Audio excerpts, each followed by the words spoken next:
as we continue our journey today on day 2 of Electronica India 2024, here in IEML in Noida, I'm at the stall of Millenium Semiconductors and I'm with Haresh Abichandani. Hi. Nice to meet you. You are the Managing Director of the company. Yes. Right. So let's start off by you just giving me a brief overview about Millennium, what you do, how long you've been in existence, and what your plans are. Well, we are into distribution of electronic components. Yeah. At the same time, when I say we are a distribution company, we are a technological company. We add a lot of value to the business of distribution. We just don't buy and sell. We do entire solution, reference solutions for our customers, where we can reduce their time to market during the development of any new product. Right. We are into existence for last 28 years. We are 28 years young company.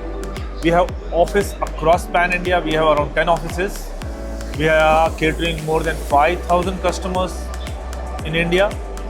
We have 100 plus franchise lines, and that's a lot. That's the spread for us. So started small and now the expansion is continuing. Yeah. First gen entrepreneur. Yeah. Ground up, build this company. Wow, that's something. So congratulations on that. So let's do a slightly deeper dive into your industry.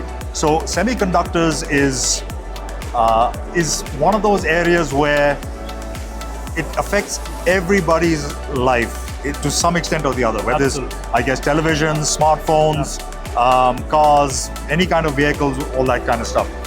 But it's always in the background. Nobody's actually aware how it's affecting anybody's life.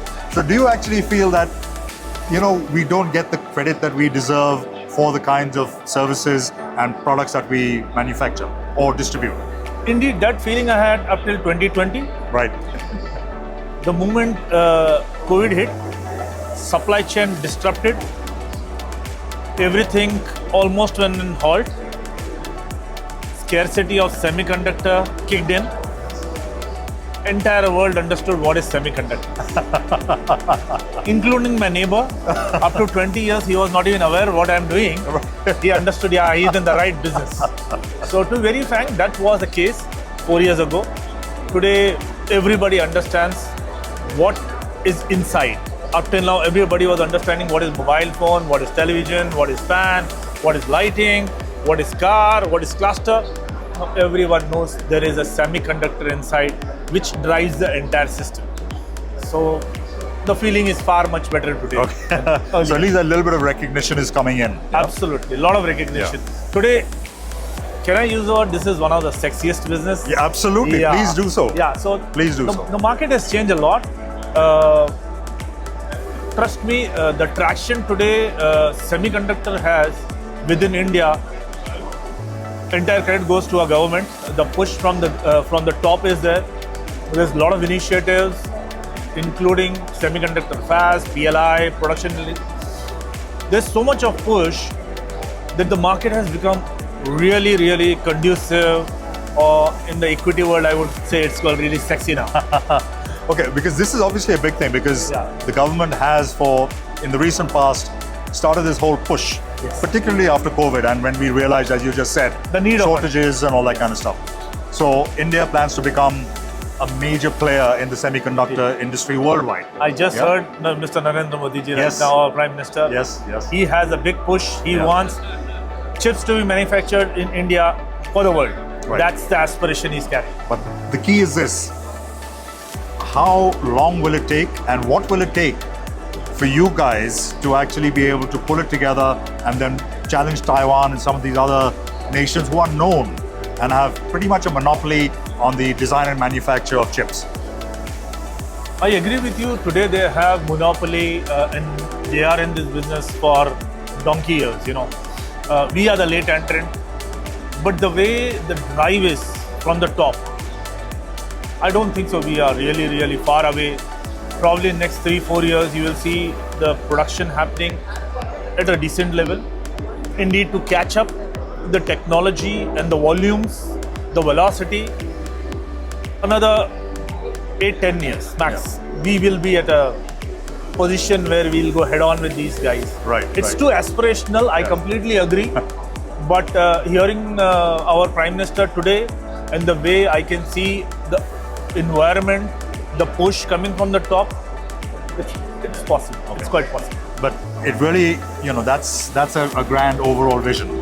But when it comes to boots on the ground and making sure things happen, what is it going to take?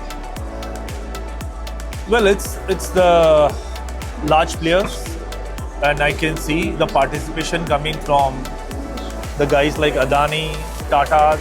Everybody is keen to build semiconductor in India.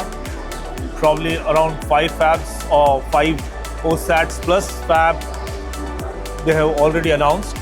So all this will start, and I see things taking shape in quickly. Okay. Now coming back to, this is a macro picture when you talk about semiconductor product, where we play a role. I feel that's what is very important.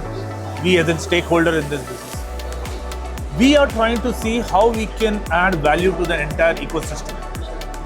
It is not only the product as in semiconductor when it is produced, how we can enable it to make the final electronic product at the manufacturer's end. That is where we kick in. How from the development stage to the replan, we touch the customer at entire life cycle. Right. Yeah. The moment they start the ideation, we get in, we propose them which semiconductor part needs to be used, which is more cost effective, which is more futuristic, and that is where they become competitive to the world. Right. So that is small initiative we are trying to take from our side.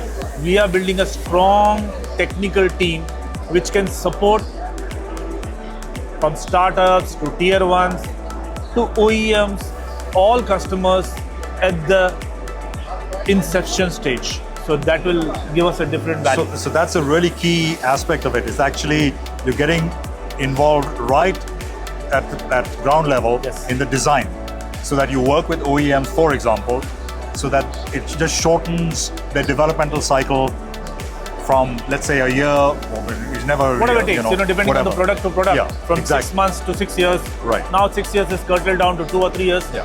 So we get into the initial stage.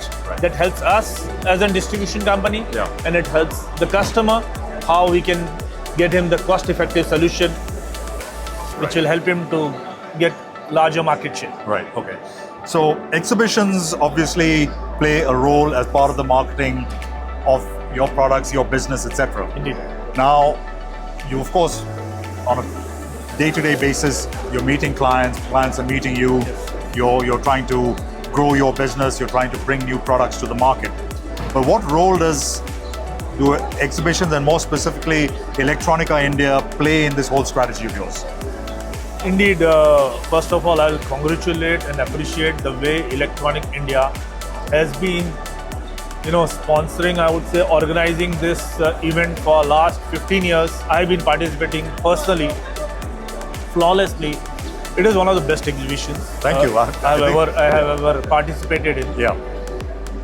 Now, this is a very important platform for stakeholders like us who want to showcase their strength to all the customers, suppliers, and to the industry. What we can do. These are all our design solutions, how we can support customers. So under one roof, they can almost see 150 solutions, which will be very difficult for me taking it from my office to their doorstep. So this is the best platform. Right. Yeah.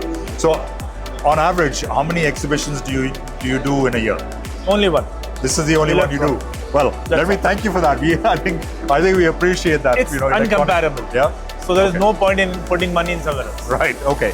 Yeah. So in terms of this exhibition, how do you then measure the success? Well, it's only success for you to be coming back 15 years. Do you use any metrics to help you do that? In terms of every exhibition, every year when we participate, we try to collate what all visitors are looking forward to. Right. See, it's more of a Marcom activity.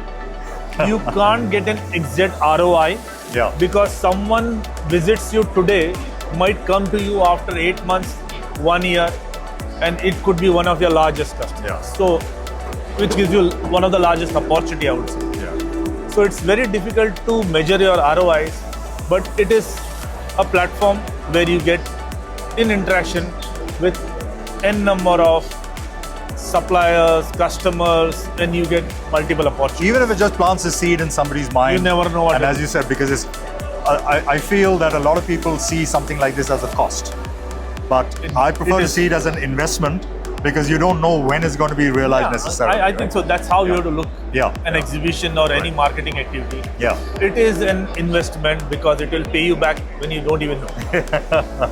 So when it comes to technology, what do you see as the future? What do you feel is going to happen in the next 5 years, for example? Looking at this VUCA world or the way the jet age world, it is very difficult to predict what will happen in the next 5 years. Yeah. Because the disruption is happening every day.